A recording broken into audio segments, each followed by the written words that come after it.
எல்லாருக்கும் வணக்கங்க. இன்றைக்கி சிம்பிள் அண்ட் ஈஸியாக ஒரு சிக்கன் கிரேவி எப்படி பண்ணுறதுன்னு பார்த்துடலாம். அதுக்கு தேவையான பொருளெல்லாம் ஃபஸ்ட்டே ரெடி பண்ணி வச்சிட்டோம்னா செய்யும்போது ரொம்ப ஈஸியாக இருக்கும். வெங்காயம், இஞ்சி, பூண்டு எல்லாத்தையும் தோல் உரித்து ரெடி பண்ணி வச்சுக்கலாம். ஒரு மிக்ஸி ஜாரில் தேவையான அளவு பூண்டை தோல் உரித்து சேர்த்துக்கலாம். இஞ்சியையும் நல்லா கழுவிட்டு தோலை சீவிட்டு சின்ன சின்ன பீஸாக கட் பண்ணி போட்டுக்கலாம்.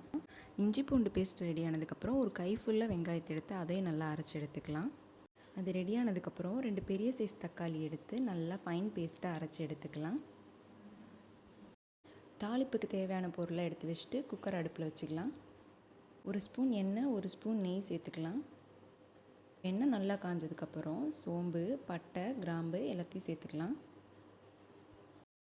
எல்லாம் நல்லா வறுபட்டதுக்கப்புறம் பெரிய வெங்காயத்தை சின்ன சின்ன ஸ்லைஸாக கட் பண்ணி போட்டுக்கலாம். வெங்காயம் நல்லா வதங்கினதுக்கப்புறம் பச்சை மிளகாவை 2ஆக கட் பண்ணி சேர்த்துக்கலாம்.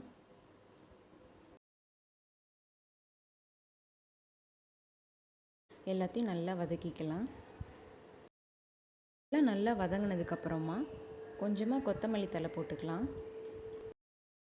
கொத்தமல்லி இலையெல்லாம் முழுசாக போட்டால் பிடிக்காதுங்கிறவங்க பச்சை மிளகா, கொத்தமல்லி இலை, புதினா எல்லாத்தையும் அரைச்சி பேஸ்ட்டாக போடலாம். அதுவுமே நல்ல டேஸ்ட்டாக தான் இருக்கும். இஞ்சி பூண்டு பேஸ்ட்டு சேர்த்த உடனே நல்லா கிளறிக்கலாம். ஏன்னா இதுக்கு மேலே அடிப்பிடிக்க ஸ்டார்ட் ஆகும்.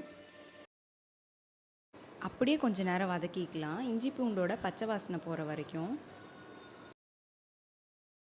நெக்ஸ்ட்டு பார்த்திங்கன்னா வெங்காயம், தக்காளி அரைச்சி வச்ச பேஸ்ட்டு போட்டுக்கலாம். அது கூடவே தேவையான அளவு கறி மிளகாய் தூள் சேர்த்துக்கலாம், நம்ம காரத்துக்கு ஏற்ற மாதிரி. எல்லாத்தையும் ஒன்றா சேர்த்து நல்லா கிளறி விட்டுக்கலாம். நமக்கு கிரேவி எந்த கன்சிஸ்டன்சியில் வேணுமோ அதுக்கு ஏற்ற மாதிரி தண்ணி ஊற்றி கொஞ்சமாக அட்ஜஸ்ட் பண்ணிக்கலாம். இப்போ எல்லாம் நல்லா மிக்ஸ் ஆனதுக்கப்புறம் கூடவே கொஞ்சமாக தயிர் ஆட் பண்ணிக்கலாம். பொதுவாகவே பார்த்திங்கன்னா சிக்கன் பீசஸோட தயிர், மசாலா எல்லாம் ஒன்றா கலந்து கொஞ்சம் நேரம் சோக் பண்ணி அதுக்கப்புறம் சமைச்சோன்னா நல்ல ஜூஸியாக வரும். ஆனால் இது 10 மினிட்ஸ் ரெசிபிங்கிறதால நம்ம இதுலேயே கர்டு ஆட் பண்ணிக்கலாம். என்ன தான் இதுலேயே நம்ம தயிர் ஆட் பண்ணியிருந்தாலும் இதுவும் அதே ரிசல்ட்டு தான் நமக்கு கொடுக்கும். சிக்கன் பீசஸ்லாம் நல்லா சாஃப்டாகவே வெந்து வரும். இப்போ மசாலாலாம் ஓரளவுக்கு வெந்ததுக்கப்புறம் சிக்கன் பீசஸ் எல்லாம் ஆட் பண்ணிக்கலாம். இப்போ மசாலாலாம் சிக்கன் பீசஸில் படுற மாதிரி நல்லா கிளறினதுக்கப்புறம் தேவையான அளவு உப்பு ஆட் பண்ணிக்கலாம்.